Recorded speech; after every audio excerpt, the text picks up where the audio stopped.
wassalatu wassalamu ala rasulillah wa ala alihi wa sahbihi wa mawala amma ba'd. Pemirsa Bandung TV, apa kabar semuanya? Mudah-mudahan dalam keadaan sehat walafiat ya.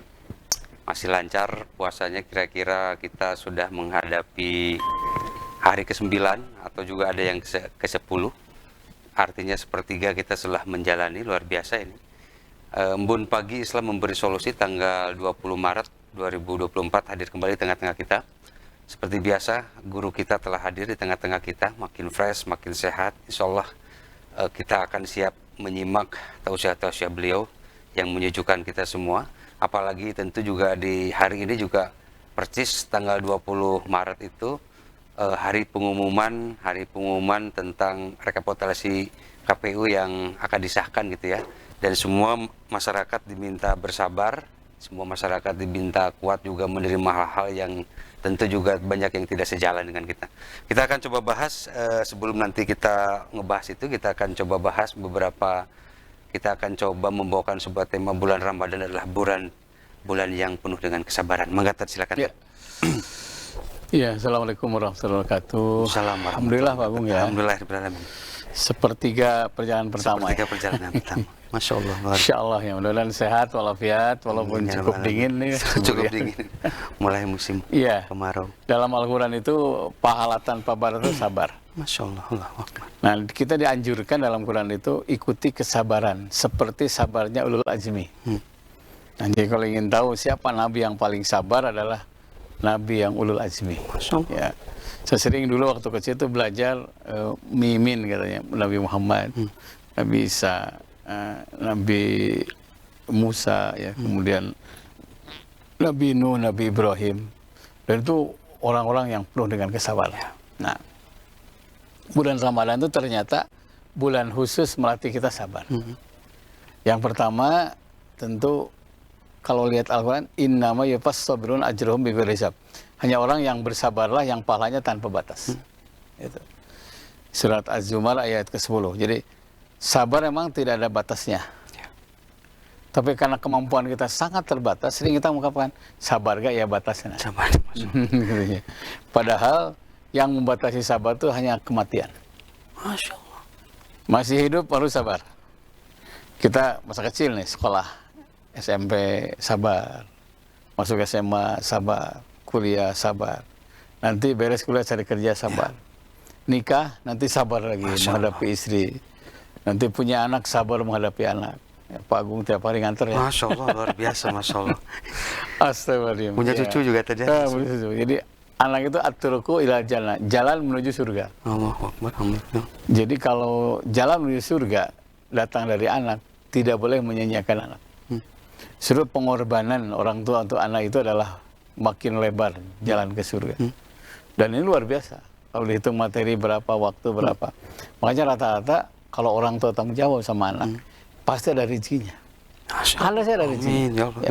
Saya menemukan anak yang rumah tangga orang ini 12 anaknya. Dan 12 itu 10 sama suaminya. Jadi parajinya suaminya. Allahu Akbar, ya Allah, Masya Allah. Terus suaminya. Dan bukan dokter tadi? Bukan dokter lah itu. Ini berprinsip, ini jalan ke surga Pak Ji, kata. Udah dikasih tahu sama bidan, sama apa, jangan tambah lagi, tambah. Habis ada lagi katanya udah. Luar biasa ya, dengan ekonomi seadanya. Ya kebayanglah 12 anak ya, ini mulai pamper segala macam. Ujungnya, alhamdulillah, sekarang lagi umroh. Allahu Akbar. Masya Allah. Ada yang mengumrohkan. Ketika saya tanya, Kang, kriterianya apa orang ini diumrohkan? Sabar Ji, katanya. Saya salut dengan sabarnya. Dan 12 anak kan karakternya luar biasa ya. Tidak terbayang. Pertama, kedua, ketiga, keempat. Jadi saya salut lihat sabarnya. Makanya mudah-mudahan saya mencintai Allah melalui orang ini. Allahu Akbar. Saya mencintai Allah melalui orang ini. Karena itu saya termasuk memberangkatkan orang ini karena melihat kesabarannya. Itu yang dimaksud dengan innallaha ma'as sabirin itu. Allah itu bersama orang yang sabar. Jadi kalau Allah bersama orang yang sabar, ingin Allah hadir, sabar. Di rumah Allah hadir selama kita sabar. Di tempat kerja Allah akan hadir selama kita sabar, melalui teman, menghadapi karyawan, Luar menghadapi biasa, target, Masya ya, Allah. menghadapi Masya mungkin nasabah kalau bang ya, Masya Allah. kalau atasan karyawan, karyawan atasan, terus saja komunikasi. Sehingga satu tim ini akan solid, akan kuat karena kuncinya sabar. Yang dalam hadis, ya dalam pepatah Arab, bisobri tanalu maturidu. Dengan sabar, semua keinginan akan tercapai. Allahu Akbar, Masya Nah, apa itu sabar? Tarku syakwa min alamil ikhtibar ila billah. Menghilangkan keluh kesah di saat pedihnya derita kecuali kepada Allah. Allahu Akbar. Kalau sudah Allah sandarannya, dia menyadari banget bahwa Allah berikan kelemahan kepada dia, tapi Allah juga berikan kelebihan. Orang yang sabar itu memaksimalkan kelebihan yang diberikan oleh Allah. Allah. Jadi aktif terus memaksimalkan kelebihan yang diberikan oleh Allah. Itulah sabar. Nah, makanya sabar itu hanya kematian yang membatasi. Selama masih hidup, sabar. Selama masih aktivitas, ada sabar. Nanti masa tua, sakit, sabar. Nanti menghadapi ke dokter, terapi, ngantri lagi, sabar. Saya pernah jam 5:30 ya, pagi, di terapi jam 2. Saking ngantri. Allahu Akbar. Dan artinya ngambil jam-jam segitu tuh ingin lebih awal mungkin ya. Ya, ingin lebih awal. Tadi. Saya coba 4:30 WA. Jam 9. Allahu Akbar. 9 bilang jam 1 Pak katanya. Saking ngantrinya. Dan ternyata di tempat berobat pun harus sabar. Luar biasa, Mas. Dipanggil nomor sekian tidak ada. Otomatis kan lain berikutnya naik. Iya. Begitu naik masuk datang yang nomor tadi. Iya, iya. Berantem. Sabar saya bilang. Makin marah orang itu makin tambah penyakit. Allahu Akbar. Dan ini sabar ya. Dimanapun sabar. Luar biasa. Masya Allah. Masya Allah. Lebih-lebih bulan Ramadan. Iya, iya, iya, iya. Bulan Ramadan itu Masya Allah ya. Allahu Sabar Akbar, menantikan Allah. berbuka. Sabar apa ya, menghadapi marah. Ya. Karena ada aja yang mancing marah itu kan. ya. Nah, sabar menghadapi marah. Nah, kalau kita perinci, sabar indal ghadab, as-sabru indal ghadab. Sabar menghadapi amarah. Karena ketika sedang saum, setan itu betul-betul ada ya celah ya. Makanya perbanyak kebaikan, sampai Nabi mengatakan daripada engkau keluar rumah melihat yang sia-sia, lebih baik tidur. Dan tidurnya pun ibadah. Ya. Bila menghindari kemaksiatan. Dan itu butuh apa? Butuh kesabaran. Luar biasa. Butuh Masya Allah, kesabaran. Masya Allah. Iya, gitu. Artinya kan memang hampir semua aktivitas kehidupan kita dari mulai lahir sampai nanti meninggal dunia itu juga identik dengan ujian-ujian, kesabaran-kesabaran yang harus ditahapkan. Dan memang hampir seolah-olah kayak nyaris tidak pernah beres dan tidak pernah ini tadi. Tetapi memang itu menjadi tempat ladang ininya tadi. Ladang itu karena proses untuk sukses itu butuh sabar. Luar biasa. Jadi proses untuk sukses tengahnya sabar. Ya. Kalau saya kemarin ada yang ngeluh ya, ibunya bawa yang ngeluh. Kenapa Bu? Saya bilang, ini anak saya Ustadz katanya, 1 mata kuliah lagi, belum lulus. Sehingga terlambatlah 1 tahun. Nah, hanya ngobrol lah dengan anaknya, siapa dosennya, si A, si B, si C. Tapi yang ini sudah beres, tinggal 1 lagi. Kenapa? Dia bilang tega, killer, sebagainya. Ya. Tetap kita sebagai mahasiswa, tetap harus hormat sama guru. Selama kita hormat, insya Allah. Ada yang disebut dengan tawaddu. Teman saya itu ada orang, punten teman kuliah itu bodoh ya. Bodoh banget. Sampai ingin lulus S1 itu, sampai sengaja kalau perlu jadi pembantunya, pembimbingnya. Pagi ngepel. Masya Allah. Jam 6:30 yang anterin anaknya. Pas belanja diantar sama dia. Pas seserahan, dia siapkan kendaraannya. Pas sakit, dia yang nunggu. Pas terakhir, sampai terakhir itu pas anaknya ke Jogja, dia yang nyetir. Akhirnya dapat nilai A. Syukuran kan? Ya, ya. Syukuran. Kata pembimbingnya, kalian harus tahu katanya, dia itu lulus, terus terang, satu berhutang budi saya kepadanya. Saya malu dengan kebaikan dia. Bukan karena pintar, saya malu kebaikan dia. Makanya untuk kalian yang merasa kemampuan terbatas, persembahkan yang terbaik. Kalau perlu, nggak usah hitungan. Karena kebaikan itu akan mengantarkan kepada kelulusan. Ketika sambutan, si teman saya ini, saya bekalnya cuma 1, sabar melayani ibu katanya. Masya Allah, luar biasa Allah. Buat dari sabar dapat luar biasa, Masya Allah, luar biasa. Pemirsa di rumah memang ya itu tadi ya, ujian sabar itu, ujian para nabi juga sama gitu ya. Para nabi juga luar biasa ditempa kesulitan-kesulitan yang luar biasa ya. Ini juga menjadi, mudah-mudahan juga bagi kita semua menjadi ibrah bagi menjadi pelajaran yang amat berharga. Tad kita lanjut lagi Ya, nanti Tad, ya. Pemirsa di rumah, kita lanjut lagi setelah melihat beberapa pesan berikut ini. Mangga, silakan. Itu di Yayan itu ada namanya Aisyah Bantari.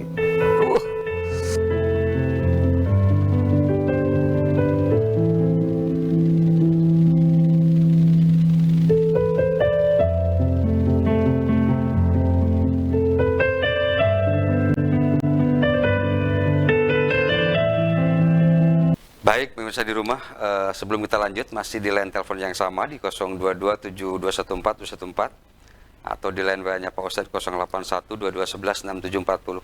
Pemirsa di rumah nanti bisa line interaktif ke rumah beliau atau bisa menghubungi beliau, tentu dengan waktu yang memang kondisinya beliau juga sedang ada di rumah dan sedang tidak ada sibuk gitu ya. Tad, sebelum kita lanjut lagi, Tad, ini kan menghadapi hari ini tuh tanggal 20 Maret 2024, persis berbarengan pengumuman rekapitulasi KPU tadi ya, artinya Pilpres yang kemarin. Tentu ada pihak-pihak yang senang, ada pihak-pihak yang juga tidak senang, ada yang happy, ada yang tidak happy. Ini kan juga apalagi di bulan Ramadan ini, tentu juga pastikan tingkat kesabaran itu harus terus diupayakan sehingga menjadi lebih kuat lagi kesabarannya. Ini gimana tadi ya menghadapi hal yang memang tidak sesuai dengan ekspektasi kita, terutama bagi paslonnya yang tidak menang lah gitu kesannya. Ini gimana Tad? Iya, kalau usaha manusia ya, laksana melepaskan panah dari busurnya, lurus gitu. Yang penting sudah usaha ke situ, tapi di tengah jalan ada angin nebak. Jadi sasaran kita nggak tepat. Itu udah takdir. Jadi kita tidak bisa nembus takdir Allah yang tebal. Apa penyebabnya? Walau alam. Nah, apakah satu kita kurang solid? Bisa saja. Apakah kita kurang koordinasi atau kurang maksimal? Bisa saja. Makanya kebatilan dengan rapih itu bisa mengalahkan kebenaran dengan tidak rapih. Itu kata Sayyidina Ali begitu ya. Makanya untuk teman-teman yang mungkin sudah berkorban banyak ya. Dari mulai ABC lah, mungkin materi segala macam ya. Sampai Masya Allah ada yang hilang rumah, hilang mobil segala macam. Kalau pada akhirnya keputusan berbeda dengan kita, yang penting nyoblos tidak salah. Itu satu. Karena kalau nyoblos tidak salah, berarti kepada yang benar, bukan menang tidaknya. Yang kedua, kita tambah yakin dengan dikecewakan oleh manusia, hanya Allah yang tidak mengecewakan. Dan pada akhirnya pasti akan ketahuan. Pasti akan ketahuan. Karena agama mengajarkan, ya ladzina amanus biru, wasobiru, warobitu. Wahai orang yang beriman, sabar, tingkatkan kesabaranmu. Warobitu, waspada.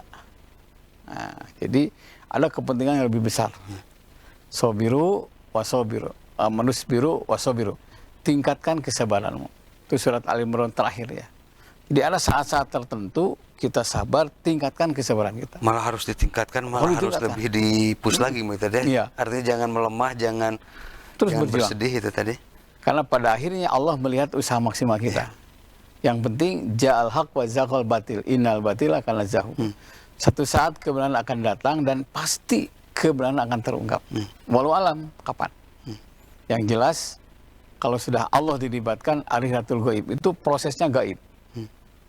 Prosesnya gaib. Tiba-tiba terungkap ini, tiba-tiba terungkap ini, itu gaib itu. Karena kalau sudah Allah dilibatkan, tidak dijangkau oleh kemampuan akal manusia. Makanya tetap sabar. Yang kedua, penting kita sudah nyoblos yang benar. Yang ketiga, jangan lupa tetap kita warobitu, waspada, teliti, supaya kita tidak terjebak dengan konflik horizontal yang makin luas. Masya Allah. Karena dampaknya pasti lah. Pasti dampaknya luas. Al-khilafu syarun, bertengkar itu jelek. Kalau sudah mentok nih, jangan begini aja begini, berpiro. Karena Islam itu mengedepankan siasah, politik yang menyelamatkan. Nah, ini kan kalaupun misalkan ya katakanlah ini tidak sesuai dengan apa ekspektasi kita atau sesuai dengan yang kita harapkan menjadi ya memilih paslon yang kalah, yang artinya ini juga bagian dari takdir Allah juga tadi. Bagian dari takdir. Suka tidak suka kita harus menerimanya tadi, karena memang ya itu tadi, kita manusia makhluk yang lemah, yang memang tidak tahu mana yang baik, mana yang maslahat yang lain-lain, tetapi ya qadarullah ini menjadi bagian takdir kita ya. Itu cara menerima cara ininya gimana tadi? Yang penting kita udah usaha maksimal. Usaha maksimal dari semua sisi. Setelah itu pasrah.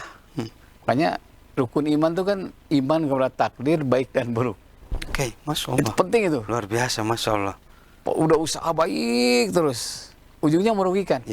Udah takdir. Karena kita udah usaha maksimal. Nah, dan usaha maksimal itulah yang disebut dengan tawakal. Saya lihat teman-teman yang luar biasa ya. Luar biasa, teman-teman. Nah, ternyata akhirnya tidak sesuai dengan harapan, ya udah. Berimanlah pada takdir baik dan buruk. Wa nabluukum bisyarri wal khairi fitnah. Satu saat engkau berbuat baik, berbuat buruk akan jadi fitnah. Jangan sampai berakhir dengan fitnah sana fitnah sini yang ujungnya tidak kondusif. Gitu, Pak. Jadi ujungnya takdir baik buruk itu bagian orang yang beriman. Karena ya mau gimana lagi tadi, atau memang terlepas juga. Jangan sampai juga nanti kita jadi kontraproduktif dalam artian jadi lebih anarkis, menerima tidak mau menerima hasil yang lain, justru nanti akan menimbulkan hal-hal yang konflik yang makin melebar. Ya kasarnya udah mah kita juga kondisinya yang sedang tidak baik-baik saja, ditambah dipanas-panas yang lain, menjadi lebih ini lagi tadi, menjadi lebih tidak kondusif lah tadi buat kehidupan yang. Jadi yang paling aman adalah takdir, beriman kepada baik dan buruk. Yang penting kita sudah berusaha maksimal. Nah, udah pasrah, qad aflaha man aslama. Jangan lupa perjuangan belum berakhir. Terus saja, terus berjuang. Karena satu saat kita minimal ditanya, apa usahamu supaya dapat pimpinan yang saleh? Terus berjuang. Silahkan yang melalui legislatif, melalui pengerahan massa dan sebagainya. Tapi tetap ujungnya harus ma'ruf, berakhir dengan baik. Nah, gitu, Pak. Ini di luar kita loncat kayak gini tadi, menghadapi bulan puasa yang ini kan di pertengahan minggu yang kedua tadi kita sepertiganya, kita artinya memasuki di 2/3. Orang-orang terdahulu itu melakukan apa tadi di bulan puasa, di menuju ini kan ada yang level-levelnya, nanti itu di ujung itu kita semakin mengeratkan lagi. Nah ini di tengah-tengah ini, menuju yang ke tengah ini gimana coba tadi? Itu kalau kita lihat itu banyak hadis ya yang menceritakan bahwa bulan pertama itu adalah ampunan ya. 10 pertama. 10 kedua itu rahmat. Jadi berusaha untuk membuka rahmat Allah. Salah satunya menjadikan masjid rumah kedua. Allahu Akbar. Jadi i'tikaf orang terdahulu itu lebih banyak dari 10 kedua sampai akhir. Artinya harus lebih terikat lagi tadi, harus lebih terus-terusan lagi memasuki. Bahkan sengaja mereka itu sahurnya pun tidak begitu banyak. Masya Allah. Jangan lupa, ketika kita lemas, haus, lapar, saat itulah Allah bersama kita. Mereka menyengaja gitu. Makanya itu yang disebut dengan man soma ramadhana imanan wahtisaban. Siapa yang saum bulan Ramadan karena iman. Nah, wahtisaban dan mencari doa Allah, gufiro lahu, dimaafkan dosanya, mataqaddama min dzambi, dosa yang terdahulu. Nah, meningkatkan iman itu dengan menjadikan masjid sebagai rumahnya. Jadi i'tikaf yang pertama itu sebetulnya bukan 10 akhir. Dari 10 kedua itu. Mereka cuti punten, cuti hubungan suami istri, mengencangkan itu khusus berdua dengan Allah. Dan itu ternyata ketika i'tikaf itu kan waqafa ya, artinya berhenti. Berhenti segala aktivitas, hanya berdua dengan Allah. Masya Allah. Karena cuti zaman Nabi SAW bulan Ramadan itu kebanyakan mereka mengasingkan diri di masjid-masjid. Hanya khusus beristighfar, berzikir, beribadah, bertobat, terus memperbanyak di situ. Sehingga waktu itu rahmat Allah itu menyatu dengan dirinya. Kalau dia keluar dari masjid, bukan dia yang keluar, tapi Allah yang keluar. Ketika dia bicara, bukan dia yang bicara, tapi Allah yang bicara. Itu yang dalam Al-Quran. Wa ma ramaita iz ramaita walakin Allah rama. Ketika dia memanah, bukan yang memanah, tapi Allah yang memanah. Saking bersatunya dengan Allah. Dan itu dilakukan pada 10 kedua. Dalam rangka apa? Mencari rahmat Allah. Jadi bagi pemirsa yang ingin itikaf dan ada waktu, silahkan mulai dari sekarang. Ya. Dan itikaf tidak mesti ngadeklu kata orang Sunda ya. Tidak boleh mengganggu kebutuhan pokok kita. Jadi kalau ada waktu setengah jam, ada waktu 1 jam, 1 jam. Nah dulu ngedekluk seharian, semalaman karena cuti kan waktu itu, bulan Ramadan itu. Kalau sekarang kita atur, karena kita juga punya anak, kita punya kewajiban, dan itu bagian dari amal soleh kita. Artinya memang harus lebih intens itu bukan di sepertiga Ramadan, tetapi ini di 2/3 pun harus agak mulai di ini saja karena ya itu tadi seperti kayak misalkan bulan latihan itu dari mulai sebelum Ramadan, dari mulai Rajab kemudian Saban itu bulan-bulan benar-benar harus berdarah tadi. Artinya bulan puasa ini tuh udah benar-benar sudah siap dengan kompetisinya tuh udah benar mesti diinin lagi tadi. Masya Allah luar biasa. Apa ya, kesempatan sekaligus tanda terima kasih, doa kita diijabah. Tanda terima kasih, Masya Allah. Kan wabaligna ira Ramadan, sampaikan ya Allah usia kami pada Ramadan yang akan datang. Karena banyak di antara kita Allahu Akbar, yang tidak sempat ketemu Ramadan lagi. Ya Allah. Saya waktu munggahan kemarin itu di Bio Farma ya, jam 9 kalau nggak salah sampai 9:04 lah, nggak lama. Jam 10-nya ada kabar ada yang meninggal. Ya Allah. Tinggal hanya beberapa menit lah meninggal. Ada yang meninggal, bahkan ada yang pas Ramadan, ada yang sakit. Dia tidak menikmati sahur pertama. Nah kita dipilih oleh Allah. Ternyata doa kita dijabah wa baligna ila Ramadan. Nah sebagai tanda terima kasih, memaksimalkan mendekat kepada Allah harus. Masya Karena pasti ujungnya la jidanakum kan. Siapa yang terima kasih ditambah nikmat oleh Allah. Baik pemirsa di rumah, ini luar biasa ya. Kita nanti akan coba lagi bahas beberapa lagi tentang kesabaran-kesabaran yang tentu saja membuat kita menjadi lebih lagi beribadah menjadi lebih lagi syahdu. Kita akan lanjut kembali setelah melihat beberapa pesan berikut ini. Mangga, silakan. Yang kemarin, pertanyaan kemarin masih ada? Yang kita tambah lagi aja tadi.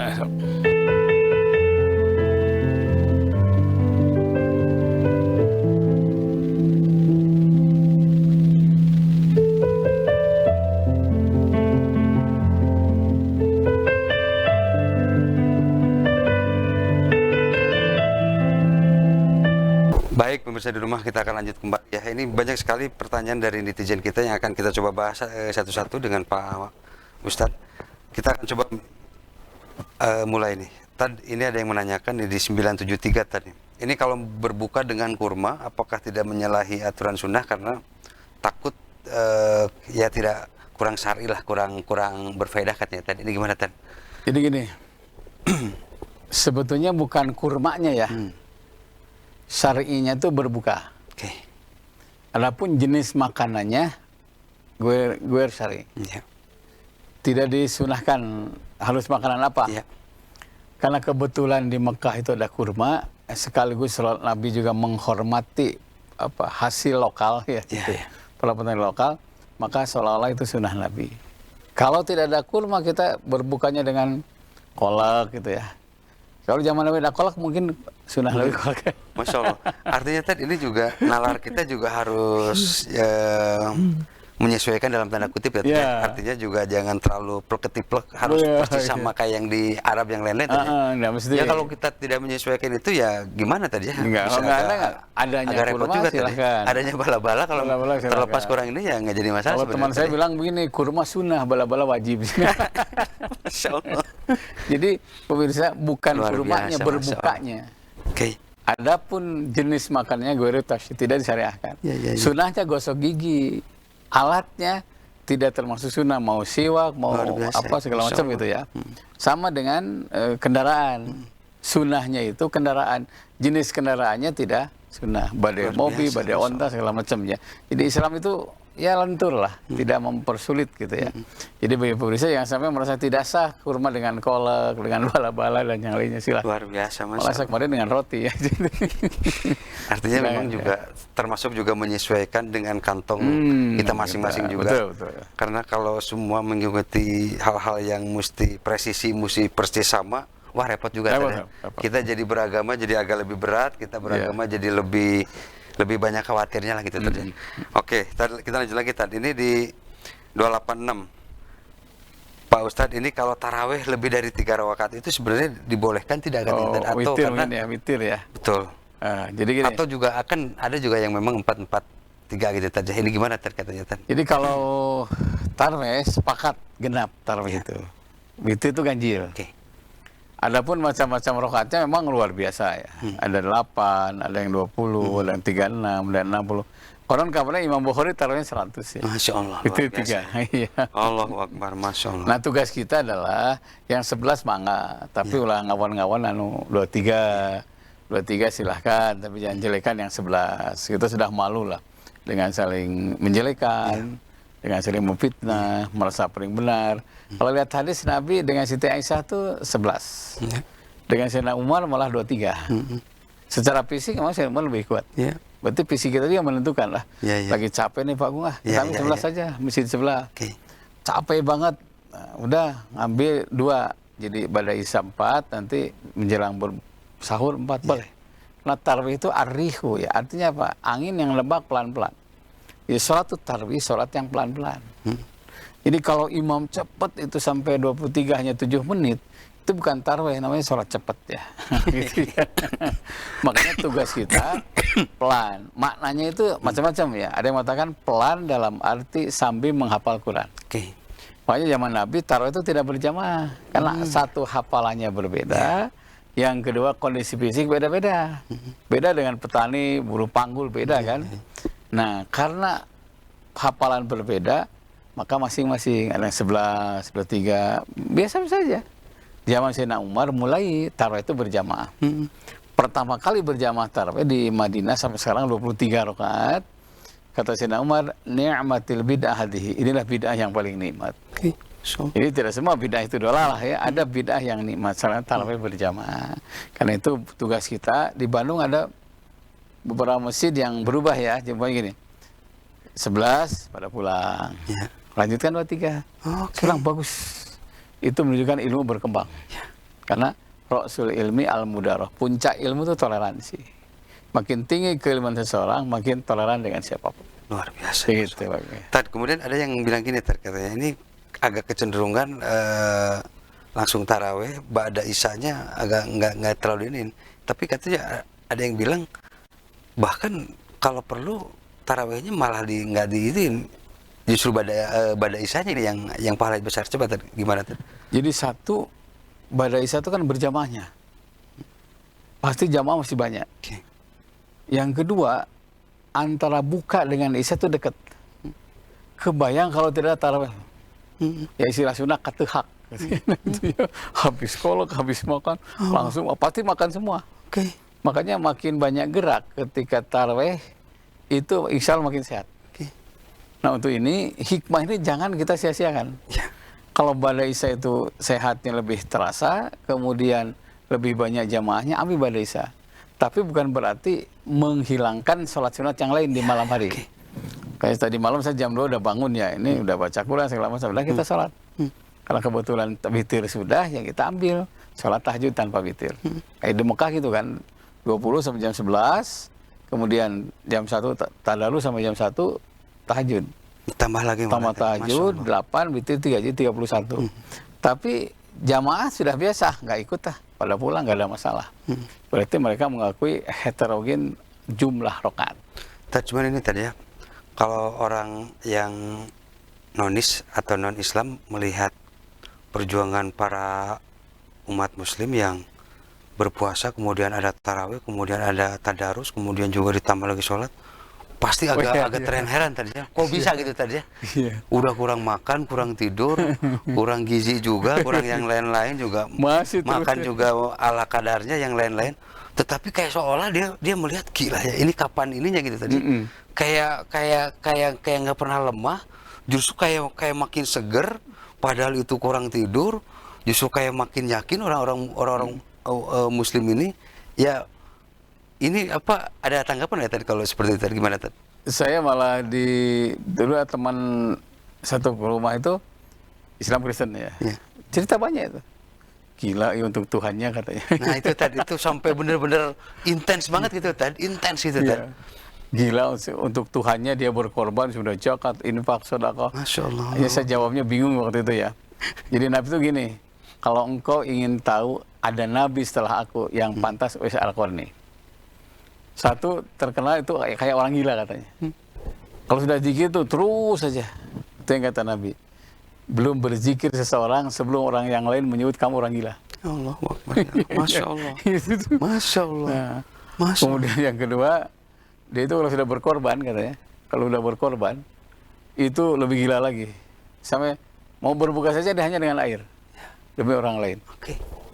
Nah, terakhir kan puncaknya itu. Ketika masa tua ibunya bilang gini, Mama nggak mau meninggal sebelum Mama berangkat haji. Ayo sekarang bingung kan, secara ekonomi, secara fisik nggak mungkin kan. Terus dia berdoa, ya Allah kapan lagi saya menghajikan ibu saya. Apa yang terjadi? Besoknya beli kambing. Jadi tiap hari dia gendong kambing itu pulak-balik terus saja. Kambing kan membesar tuh, tenaga makin besar. Dia gendong ibunya dari Yaman Selatan ke Mekah itu.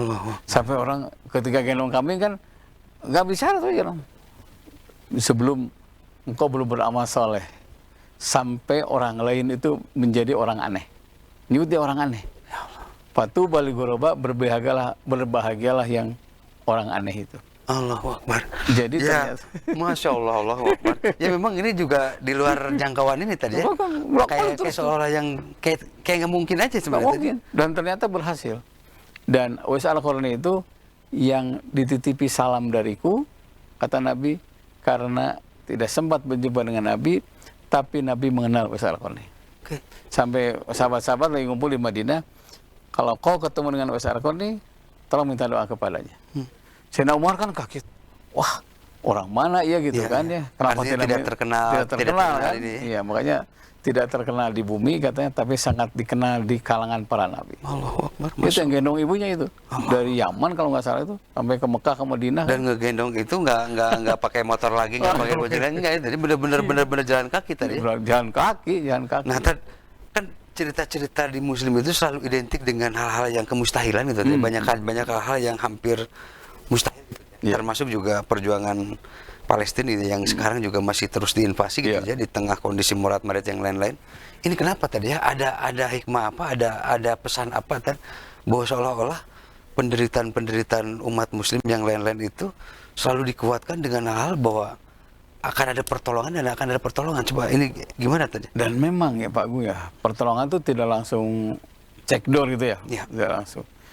Dengan semangat mereka lebih baik mati daripada menyerahkan tanah kelahirannya, itu sudah bentuk pertolongan. Saya waktu terakhir ke Aqsa itu 98 ya, kalau nggak salah. 98 itu waktu itu. Ngobrol lah dengan anak-anak kecil. Sekolah di mana gitu kan. Apa cita-citamu? Syahid. Apa cita-citamu? Syahid. Syahid aja. Kenapa? Ingin berjumpa dengan kakek nenekku, bapak, kakek, nenek, semua syahid. Itu sudah tertanam gitu. Dengan semangat syahid saja, itu sudah pertolongan Allah yang luar biasa. Makanya ini al-wala itu loyalitas untuk mempertahankan iman itu jadi penyebab Allah turunkan bantuan. Lam taruh hadilah jangan akal. Makanya pernah zaman Nabi, siapa di antara kalian yang punya anak laki-laki, datanglah anak kecil kan. Ya perang kan butuh apa ya, logistik badan yang besar. Kamu masih kecil pulang aja. Malah datang lagi pakai baju bapaknya. Baju saya sudah besar katanya. Lihat baju saya sudah perang. Alhamdulillah selamat. Yang lain mati syahid dia pulang. Dimarahi oleh ayahnya. Kenapa kamu nggak mati syahid? Ini kan kalau kita ngebandingin ini kan kayak yang cerita fiksi gitu tuh ya. Kayak yang cerita bohongan, kayak cerita fiksi. Karena kita hidup di Indonesia yang relatif insya Allah aman gitu tadi ya. Ya mungkin juga kita juga kalau ngebayanginnya dengan kondisi waktu kayak di Palestina gitu juga akan ada lingkungan yang sama kayaknya tadi ya. Bahwa seolah bahwa dunia ini memang kecil, kesulitan itu hampir nyaris tidak ada, bahwa mempertahankan iman, mempertahankan keyakinan dan mempertahankan negara ini biar tidak dicaplok oleh Israel itu benar-benar menjadi luar biasa tadi. Dan itu banyak orang yang nekat ya, yang nekat lupa. Jadi gini, jihad itu berjuang melupakan kemampuan dirinya. Allahu Akbar, Masya Allah. Matematik nggak bisa, kemampuan dirinya ya bisa kebayang lah, paling ketepel gitu ya. Tapi kenapa semangatnya luar biasa? Karena Allah tidak melihat punten senjata, tapi semangat untuk membela Islam. Karena memang dari dulu juga untuk ukuran jumlah, ukuran kecanggihan selalu saja memang Iya, selalu kalah dengan musuh. selalu kalah tadi ya. Dan memang sejarahnya dari dulu kita tidak pernah dalam artian lebih banyak armada atau lebih banyak teknologi yang lain. Itu memang Nggak ada dulu. kaum non muslim itu memang selalu unggul Selalu unggul, untuk wilayah itu tadi. Tapi apa ya, energi iman nih yang menyebabkan semangat. Allahu Akbar. Mungkin dalam kehidupan sehari-hari aja ya, saya sempat merenung ya. Saya merenung perjalanan bisa beli mobil, Iya, ya, iya, iya. bikin rumah. Tidak mungkin tanpa campur tangan ilahi. Oke, Allahu Akbar. Masya Allah. Tidak mungkin lah, tidak mungkin. Campur Luar tangan ilahi itu pasti akan hadir ya. Ketika seorang itu berjuang tuh, Iya, iya. pastilah. Baik, pemirsa di rumah, nih luar biasa ya. Masih ada kurang lebih 15 menitan lagi ke depan ya. Kita akan coba nanti bahas lagi ini pertanyaan-pertanyaan dari netizen kita yang kita akan coba bahas. Sebelumnya kita lanjut lagi setelah melihat beberapa pesan berikut. Terima kasih, silakan.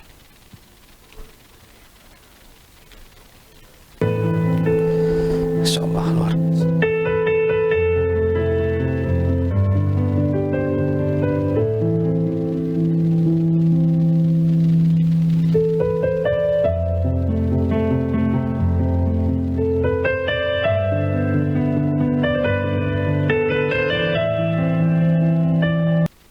Baik, pemirsa di rumah, ini masih ada waktu kira-kira 15 menitan kita manfaatkan betul ya. Dan masih di line interaktif yang sama di 022721414 atau di line WA-nya Pak Ustadz 08122116740. Pemirsa di rumah bisa konsultasi langsung ke beliau ya. Ini kita akan coba bahas lagi nih. Ada beberapa pertanyaan dari netizen kita nih. Di 205, Pak Ustadz, ini suami saya ini dari 1 Ramadan terus di masjid ya, Tan. Alasannya memang mau tobat dan saya tidak berani buat Melarang gitu ya. melarang lah gitu, Tan. Ini gimana, Tan? Ini apakah dianggap bagus atau gimana, Tan? Atau Ya. Ini khusus suami istri, Pak Umum ya. Kan alasannya satu, saya. ya. Kalau sudah nikah tuh kami. Karena kami, maka kedepankan kekamian. Sebaiknya izin istri, Oke. izin keluarga, kumpulkan. Bapak bukan orang baik, masa lalu Bapak banyak dosa. Ramadan tahun ini umpamanya mau di masjid. Kalau hasil kesepakatan dan disepakati, mangga. Karena kita sebagai ayah ada kewajiban, Ya. sebagai suami ada kewajiban. Nanti jangan sampai meninggalkan keluarga, menterlantarkan. Jangan sampai mencari tujuan yang baik juga, tetapi juga Ya, hal yang betul. ininya juga menjadi tidak baik gitu, Tan. Tidak baik. Jadi jangan yang tujuan baik malah tidak baik gitu kan. Maka karena hablum minallah jangan sampai mengganggu hablum minannas. Itu penting itu, seimbang. Ternyata atupa jangan umpamanya. Udah kita ambil aja 20 terakhir 10 terakhir mangga. Kesepakatan penting. Iya, iya. Komunikasi. Bahkan kalau teman saya kemarin sudah cerita saya mau bawa keluarga katanya. Baguslah. Sehingga adanya itikaf bukan berarti melupakan keluarga. Adanya keluarga bukan berarti melupakan itikaf. Jadi ada yang disebut dengan al-asfiyah. Mengatur waktu sehingga lupa, sehingga tidak merasa kehilangan. Begitu. Tan, artinya ini memang komunikasi intens antara suami istri dengan anak di rumah itu harus bagus banget tadi ya. Bagus. Karena semuanya kalau tidak ya masing-masing ini juga bisa jadi lumayan percikan Oh, juga iya. tadi gara-gara agama juga malah bisa jadi percikan juga tadi. Jadi kan, karena itu komunikasi penting. Oke. Ngobrol lah kata orang Sunda, dawawuh gitu ya. Ini yang salah itu kadang-kadang, Reo saya ke Allah masjid, Akbar, istri ya. neangan, budaknya. Iya, iya, tuh. iya, iya. Geliru, karena ternyata ku angfusakum wa ahlikum naro itu katanya jaga dirimu dan keluarga yang udah ada api neraka itu fastabiqul khairat ya, berlomba kepada yang terbaik sekeluarga. Oke. Nah, sekeluarga. Jadi istri dorong ke surga, suami nggak gusur ke surga. Anak juga pintu surga. Jadi ada pahala. Dan ayat-ayat masalah rumah tangga jauh lebih banyak dibandingkan itikaf. Allah, Gitu ya. Masya Allah, luar biasa. Pokoknya gini, satu saat gini, Pak Guru ya. Nabi itu gini itu, mencari seorang. Ya. Ya Rasulullah, siapa yang kau cari? Saya cari Ibnu Abbas. Aku udah berapa kali di sini kok dia nggak ada. Akhirnya dicari. Ternyata Ibnu Abbas sedang membagikan makanan ke yatim piatu, miskin, dua apa. Sampai mereka ngantri mencium tangan Ibnu Abbas karena ingin berterima kasih karena telah diberi makanan. Sampailah kepada Nabi, ya Rasulullah, Ibnu Abbas tidak itikaf. karena sedang membagikan makanan ibadah sosial. Apa kata Nabi? Siapa yang membahagiakan yatim miskin apa di penghujung bulan Ramadan, pahalanya lebih dari 4 tahun iktikaf di masjid. Masya Allah. Berarti jangan terjebak dengan ritual. Luar biasa. Sementara sosial dilupakan. Kayak dokter jaga gitu ya. Polisi lalu lintas, dinas perhubungan, punten kecil-kecil, Pak Ogah, itu manfaatnya luar biasa itu ya. Kikiaan. Bisa mengurai tadi. Iya, mereka punya istri, mereka punya anak. Itu lebih besar daripada iktikaf. Pahalanya itu. Nah berarti di sisi lain kita ritual penting, penting, tapi bukan melupakan ibadah sosial. Sosial penting, tapi iktikaf juga penting. Gitu ya, hal asli. Ini hal-hal pembagian seperti ini, pemirsa di rumah kalau memang tidak bisa ini, selalu ada alternatif saja menuju surga, menuju yang lain-lain itu selalu ada alternatif. Lanjut lagi Tad.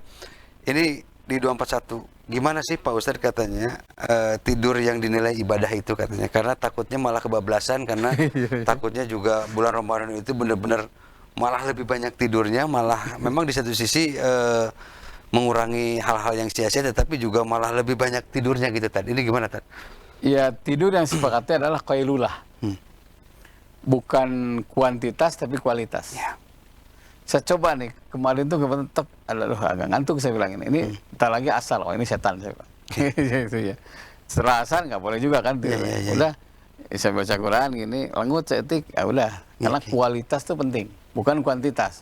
Kalau kuantitas tuh tidur lama terus. Malah lemas lah itu tadi. Malah lemas itu, dan ujungnya itu jadi masalah.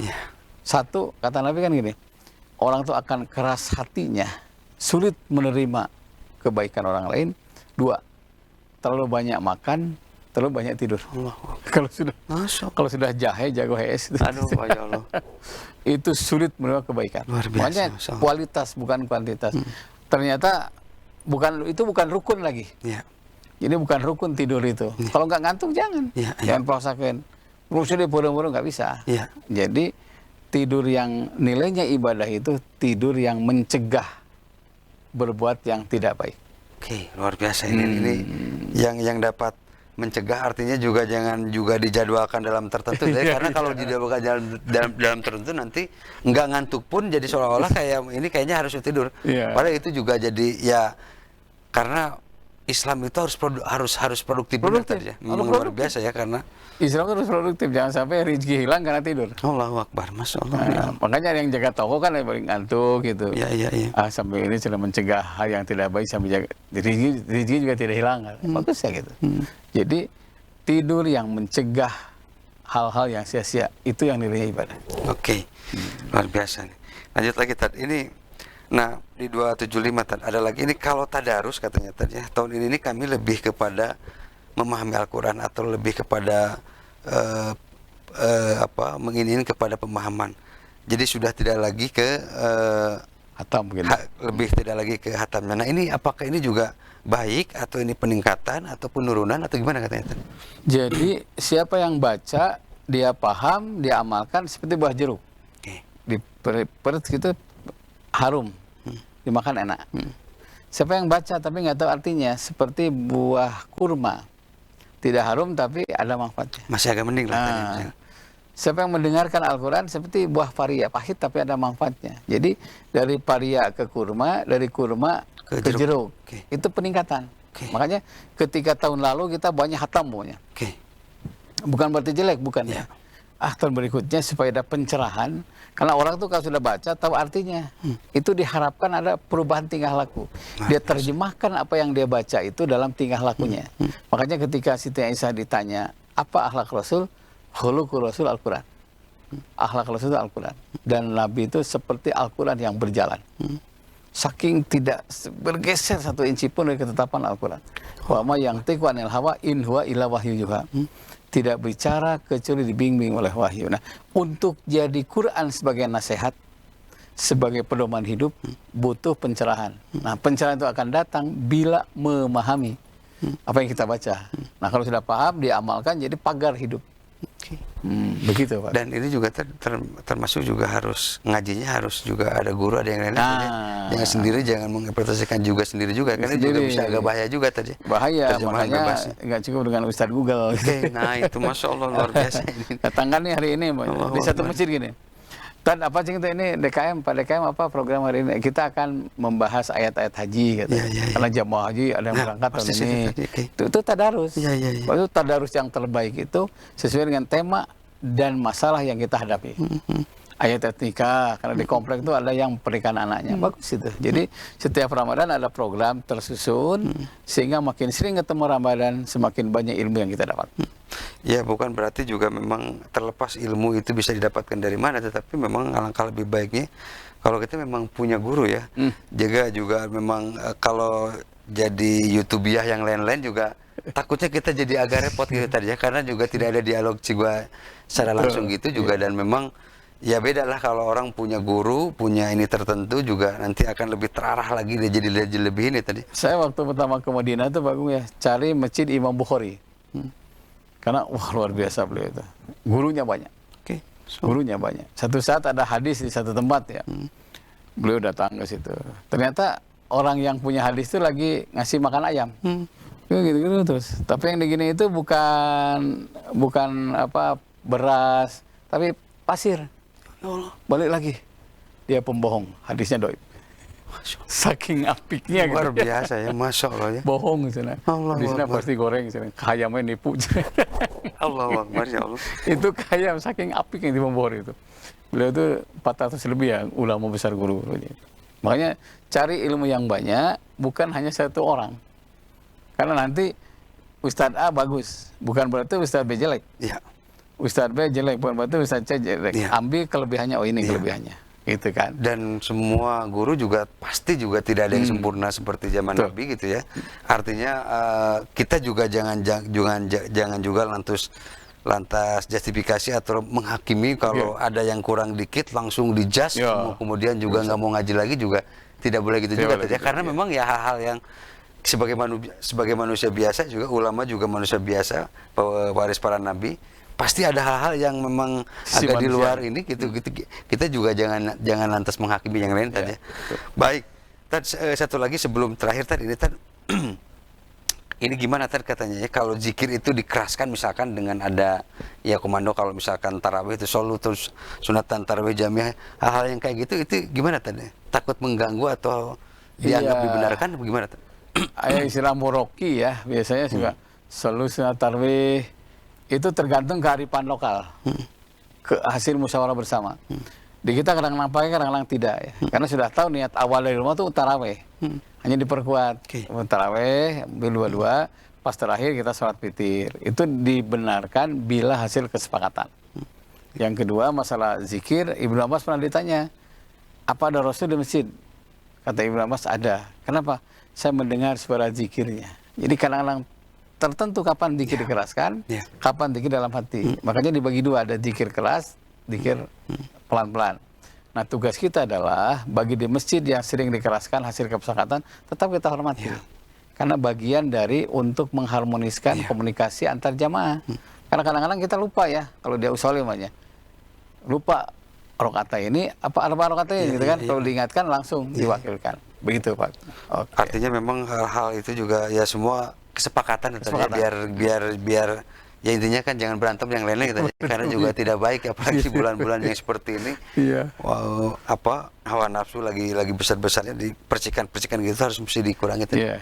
Baik, luar biasa pemirsa di rumah, sayang sekali memang waktu kita telah habis. Mudah-mudahan di Rabu depan kita bisa bertemu kembali ya, kalau dikasih umur, dikasih waktu. Kasih konklusi sama Bandung TV. Mari kita bersabar. Sabar. Innallaha ma'as sabirin. Allah itu bersama orang yang sabar. Bulan Ramadan adalah puncak kesabaran. Sabar menghadapi amarah, sabar menunggu waktu, sabar menghadapi godaan dan yang lainnya. Insya Allah, bisabri tanalu maturidu. Dengan sabar, segera keinginan akan tercapai. Sabar yang mana? Sabar yang aktif. Sebagaimana doa dalam Al-Quran, Rabbana afrik alaina sabra, wasabit akdamana, wasuna alal qawmil kafirin. Ya Allah, tanamkan kepada kami kesabaran dan bantu kami dari orang-orang yang kafir. Semoga Ramadan tahun ini lebih sabar, lebih sabar, sehingga ujungnya innallaha ma'as sabirin. Allah bersama orang-orang yang sabar. Rabu depan ketemu lagi, mohon dimaafkan. Assalamualaikum warahmatullahi wabarakatuh. Baik pemirsa di rumah, luar biasa ini. Mudah-mudahan dikasih umur ya kita. Rabu depan kita ketemu kembali, kita ikuti lagi kajian ini. Mohon maaf bila banyak salah, banyak lupa ya. Mudah-mudahan puasa kita lancar-lancar aja. Wabillahi taufiq wal hidayah. Wassalamualaikum warahmatullahi wabarakatuh. Salam.